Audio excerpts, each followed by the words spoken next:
og pitsay kaya tayo butang sa nilatan.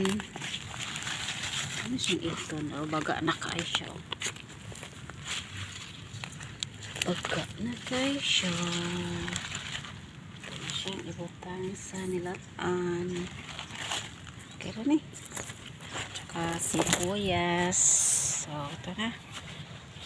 Ito na butang sa baboy. Lata kong baboy niya. Ito ibutangan ng pichay, panglad. Oh, libre na ni siya.